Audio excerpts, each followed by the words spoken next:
mun gayyata celebrity wani wanda zan ce ba Nigeria alone ba Africa ba, duk duniya an san shi. Shine Davido.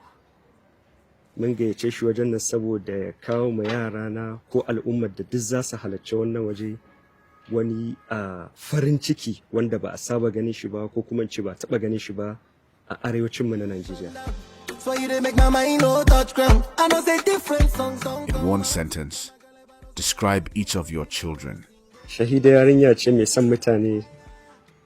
Shahida, she's so friendly. Kuma Shahida tana son ƴan uwanta sosai. Nasrin, yanda aka ga mahaifiyarta haka take. She's more like her mother. Kuma Nasrin tana son harka ta shafa blogging and other things related to that. Hibbatullah kuma, she's the stubborn girl. Ta fi kowa rigima a gida. Da everything komai ta gani kawai nata ne. In ba a bata ba, it will be another story. That's it. Who is the most stubborn among the three? Hibbatullah. Actually, Hibbatullah. I repeat it. She's the one. Dan ta fi kowa rigima a gida. Komai nata, abbanta, mamanta. That's how she is actually. Ita gani take ma kamar ita kadai aka haifa a gidan. Who is the most caring among them? Nasrin. Tabbas ita ce. Dan ta fi nuna kulawa sosai. Ko cikin bacin rai ko damuwa ta ga ɗayan mu a ciki. Hankalinta na tashi sosai. Tabbas. Ko yau misunderstanding ne tsakanina da maman, let's say zan zauna a waje maman ta riga ni zama, sai nuna ni ya zaki zauna waje na. Nasrin zaka ga fuskanta ya canja.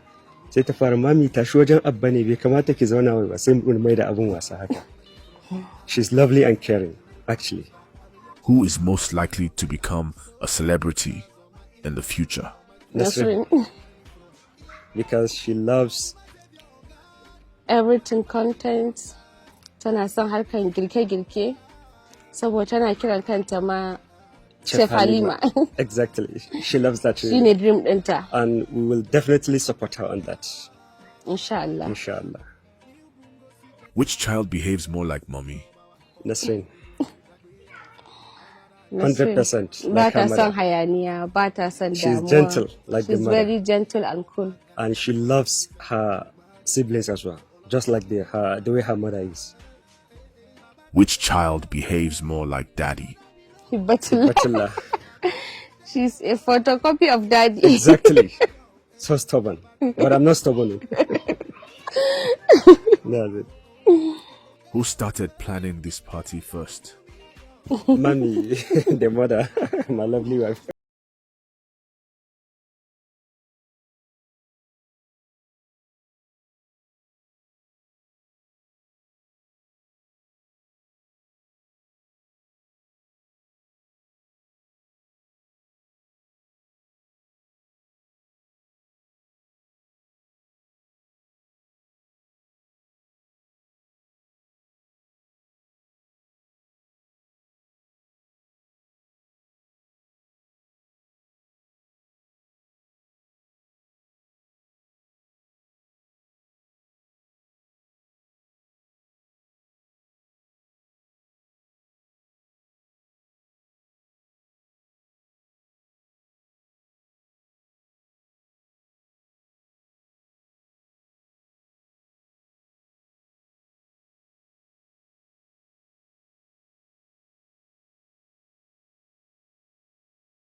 Yakan ƙara min ƙarfin gwiwa kuma yakan sa ni farin ciki.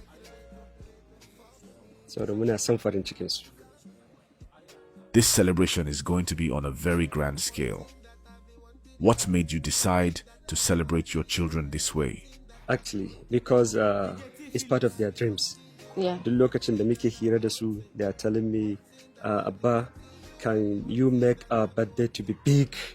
Can you make it 3 of us to be on the same stage, having fun with our friends and family and loved ones as well? So is that all your dreams and is that what you want? With a loud voice, yes, Abba, haka muke so. Na ce zan yi kokari in ga na cika muku wannan dream din naku. When you think back to the day each of them was born, what memories come rushing? I'm very excited. Yeah. Saboda Allah ya min babban kyauta. Saboda haihuwa wata rahama ce, wata ni'ima ce da ba kowa Allah yake ba. Sai wanda Allah ya zaba. So duk sanda na gansu ina farin ciki, ina murna kuma ina wa Allah godiya. Kuma har ga Allah sai dai mu ce alhamdulillahi ala kulli halin. Wajen nan saboda ya kawo ma yara na ko al'ummar da duk za su halarci wannan waje wani farin ciki wanda ba a saba ganin shi ba ko kuma ce ba taba ganin shi ba a arewacinmu na Najeriya. Kuma it's like one of its kind. Kuma hakan yasa na ƙara samun ƙarfin gwiwa daga su kansu ahalina akan sun yarda ai haka kuma suna son haka. Wanda farin ciki na ko kuma ce farin cikinsu shine na kuma farin ciki na shine nasu. Na san insha Allah wannan birthday da za a yi wa yara ba ma yanzu ba ko bayan sun girma na san in sun tuna za su ji daɗi, bayan sun girma za su ba wa 'ya'yansu labari, na san su ma za su kwatanta wa 'ya'yansu makamancin haka, kuma na san insha Allah duk sanda suka tuna zai sa su cikin farin ciki da nishaɗi. Za kuma su san mahaifinsu ya musu ƙoƙari sosai. Da mahaifiyarsu, not me alone. You are the backbone actually. Inda an ce duk family da ba uwa ta gari to akwai gyara. To alhamdulillah, I'm happy with such a mother.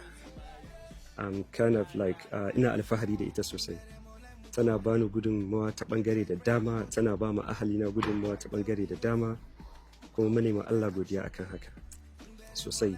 Kuma wannan birthday da za mu yi birthday ne da muka shirya ma ahalinmu farin cikin da duk lokacin da suka tuna za su kasance cikin farin ciki, wanda yana ɗaya daga cikin goals ina ahalina su kasance cikin farin ciki. To wannan shine muhim. Kai ma ba abin da za mu ce maka abba sai dai mu ce mun gode Allah ya saka maka da alkhairi. Amin ya Allah Allah. ya biya ka da gidan aljanna. Amin ya Allah. Ba abin da za mu ce maka sai godiya. Amin ya Allah. Godiyar mu ma ba za ta iya gode maka ba. Ina godiya. Kuma ku sa a ranku farin ciki yanzu kuka fara ganin shi a rayuwa. Wannan celebrity da muka kawo ku sa a ranku gaba in hidima ta zo wanda ya fi wannan ma zan iya kawo muku shi. Sai dai in ba ku pointin kun ce ga wanda kuke so ba. Duk inda yake a faɗin duniya, in dai mutum ne kuma mutum yakan yi magana da mutum, to tabbas ku sa a ranku zan iya ɗauko shi in kawo sa. Kowane ne shi kuwa.